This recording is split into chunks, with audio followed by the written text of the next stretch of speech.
If you screw up in the first 30 seconds of a sales call, you've already lost. Here's the exact question I asked that makes prospects open up on calls, builds instant trust, and positions me as the advisor, not some pushy salesperson. It's the same question I've used to close $20,000 deals for people you've heard of, like Brian Tracy. And that question is this: what is your biggest motivator in wanting to achieve XYZ? And by the end of this video, you'll understand why 99% of salespeople fail. And unlike what most people think, rapport isn't small talk like, how are you doing, or where are you calling from? It's setting the tone so they feel safe opening up. And the fastest way to do that is with this one question. Now here's where most salespeople blow it. After initially setting the frame and introducing themselves, if you're watching this, you should already know how to do that, but if not, drop a comment down below and I'll make a video on it. But where most salespeople blow it is after setting the frame, they ask some question along the lines of, what is your goal? What are you looking for specifically? And then they settle for surface level answers like, I want to make 12K per month, or I want to lose 15 pounds in 90 days. Then the salesperson nods, writes it down, and moves on. And that is why 99% of closers fail. They never break past the surface. They never find real motivation.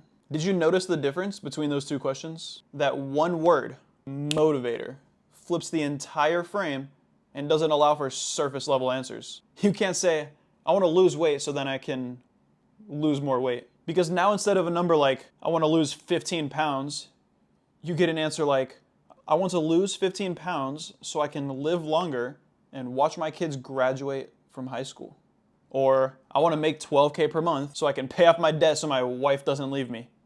I mean, think about it. Nobody really cares about the number, $12,000 per month, because money is just a tool. And what people really want is time, freedom, security, status, and relationships. And if you could guess by the underline here, status and relationships are the two strongest motivating factors for someone, and if you can get a prospect to relate their goal with one of these, then you will beat the salesperson who cannot. Now, how do you do that? Well, I'm glad you asked. Okay, let's just say they gave you a surface level motivator as an answer, like, I want more freedom. Don't stop there. Drill in to what freedom means to them. Ask, who else would benefit if you achieve that freedom? In what way would they benefit? Why is that so important to you?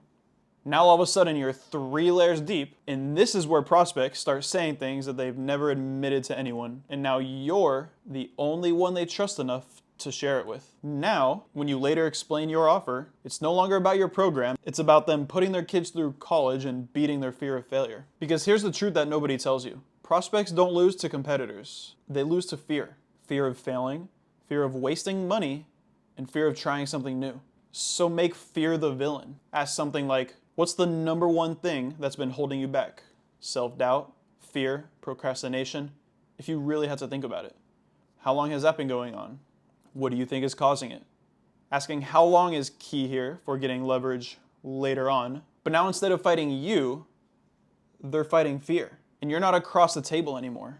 You're standing beside them, taking fear down together. Then you just build urgency. Ask, over the last few years, however many they've said, that you've been procrastinating, what has it cost you financially in missed opportunities? If you fixed this 2 years ago, where would you be today? Using the number here that they gave to you and repeating it back to them will hit so much harder than if you just make up a number and don't ask them how long they've been struggling earlier on. Let them feel the pain of lost time and remove any think about it objections in the process. Make the pain of staying the same outweigh their fear of change. That's the only time growth will happen. And finally, future pace them. Ask them to imagine a scenario. It's 6 months from now. You're earning 12K per month consistently. You're confident in your skills, and you've built the freedom you were after. How would you feel in that moment? Oh man, I'd be on top of the world. Who else is benefiting from that? Kids, and then take it away. Now what happens if nothing changes? If you stay stuck for another 2 years? I mean, what does that look like moving forward? If you had to think about it. And that's when they'll realize that not taking action is the riskiest move of all. So here's the play. Stop asking, what's your goal? And start asking, What is your biggest motivator behind that goal? What is your biggest motivator behind wanting to make more money online with remote high ticket sales? It's simple, it's powerful, and it's what separates average closers from the top 1%. Now, I get asked this all the time about how someone can get into remote high ticket sales. And if you're serious about it, or about learning how to start a one-person business completely online, then hit subscribe down below right now because I'm posting weekly videos on exactly that. Speak soon.